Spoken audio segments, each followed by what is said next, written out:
Kalau kita mau naik kelas harus diuji dulu. Lulus nggak gitu. Kalau orang dengan emosional, dengan amarah, maka tidak lulus itu. Gitu kan? Masih syukur cuma begitu saja. Di zaman Nabi SAW, orang kafir yang melempari Nabi SAW dengan kotoran, beliau sabar. Muhammad nabina binuru hadina Makkah minuru satal madinah. Assalamualaikum warahmatullahi wabarakatuh. Rabbi zidni ilma warzuqni fahma amma ba'd. Ujian dalam memperjuangkan kebenaran itu adalah satu hal yang lumrah. Tetapi ujian itu kapan kita bisa nisbatkan kepada ujian yang pernah ditimpa oleh Nabi Shallallahu Alaihi Wasallam? Atau ada kesamaan? Kapan? Kalau yang kita perjuangkan nomor satu harus betul, hak. Dan ukuran hak tidak hak bukan menurut saya. Bukan hanya menurut guru saya saja. Tetapi itu menjadi kesepakatan seluruh ulama. Yang kedua adalah cara memperjuangkan kebenaran. Jadi caranya juga harus betul. Bukan menurut saya betul.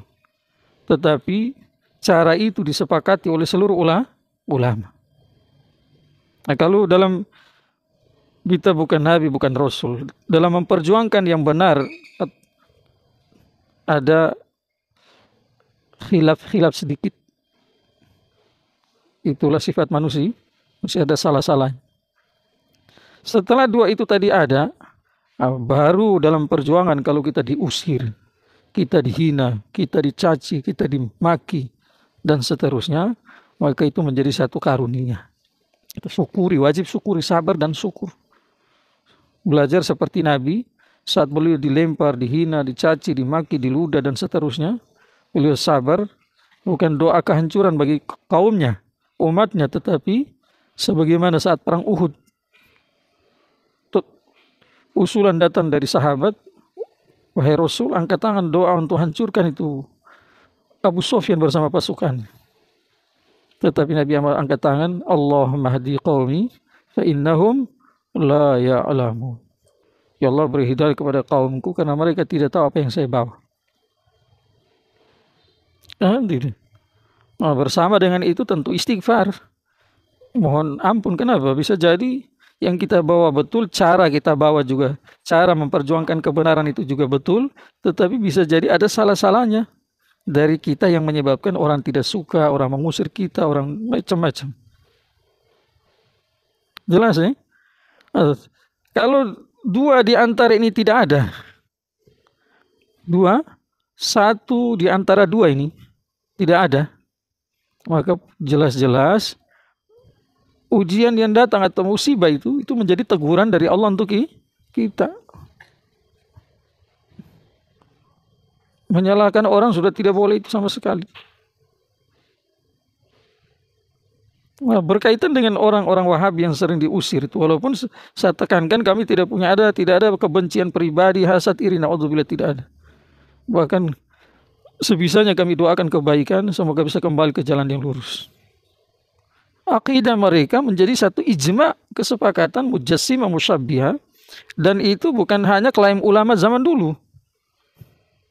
Itu pertemuan ulama sedunia, tempatnya di satu negara, itu tuh menjadi satu keputusan resmi bahwa mujassimah musyabbihah Wahabi itu bukan bagian dari ahli sunnah wal jamaah. Sekarang kalau mereka diusir, dibenci dan sebagainya, seharusnya jangan kamu nisbatkan cacian orang kepada kamu sebagaimana cacian orang kafir kepada Nabi, itu salah. Tetapi kamu harus introspeksi. Yang saya bawa ajaran betul atau tidak ini. Nah, berikutnya baru cara saya membawa ajaran. Seharusnya ajaran itu kamu tinggalkan. Jangan percaya diri. Percaya diri yang bukan pada tempatnya, atau tidak takut. Perlu tidak takut, tetapi tidak takut yang bukan pada tempat. Jelas sih. Makanya perlu diingat, memang negara kita negara hukum. Semua yang tinggal di sini punya hak yang sama. Tetapi sebagaimana saya jelaskan kemarin, itu adalah satu fakta gitu. Satu fakta dan bukan fitnah. Yang saya katakan itu bisa dipertanggungjawabkan. Saat masjid dikuasai oleh orang-orang Wahabi, itu masjid itu menjadi masjid yang tadi luas longgar dalam arti kegiatan. Jelas kalau kegiatan berlawanan dengan syariah, siapa saja tidak boleh setuju. Tetapi kegiatan-kegiatan seperti maulid, Isra Mi'raj, yang penting cara buatnya betul, maka di tempat itu sudah tidak boleh lagi. Senyuman mulai hilang, salaman mulai hilang. Mungkin ini bisa dibilang oknum atau tidak, ya, saya tidak mengerti. Tetapi rata-rata seperti itu. Menjadi satu kaidah umum bahwa murid itu akan membawa ajaran sesuai dengan kaifiat gurunya. Dalam pepatah bahasa Arab itu, atilmizu ala dini ustadzihi. Santri atau murid akan berjalan ke atas agama gurunya. Maka bukan satu. Anak-anak muda yang mulai tobat kembali, yang tadinya sopan-sopan, setelah ikut ajaran Wahabi mulai berani dengan tanpa adab menyalahkan orang tuanya, mensyirikan orang tuanya, menyesatkan orang tuanya. Dan itu saya dengar langsung dari aduan orang tua yang bersangkutan. Makanya saya berani bicara. Maka kawan-kawan Wahabi tak usah baper-baperan, tidak usah. Ya, kamu introspeksi saja ajaran yang kamu bawa itu.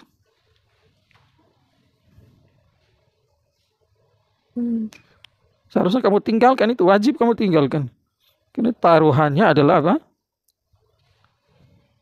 Sesuai sabda Nabi SAW, kalau tidak diampuni surga atau neraka, taruhannya itu neraka gitu.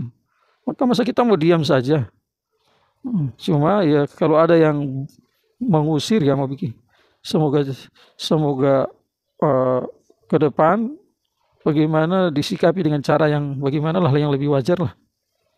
Tetapi jangan sampai sebab momen ini kita menjadi simpati kepada orang-orang yang membawa ajaran kesesatan tadi, dan kita tinggalkan ajaran Ahlus Sunnah wal Jamaah yang hakiki dan betul menurut kesepakatan para ulama. Itu salah. Itu namanya lari dari lubang ular masuk ke lubang buaya, atau lari dari lubang ular masuk ke lubang kalajengking. Tidak selamat. Semoga bermanfaat. Subhanallah bihamdihi.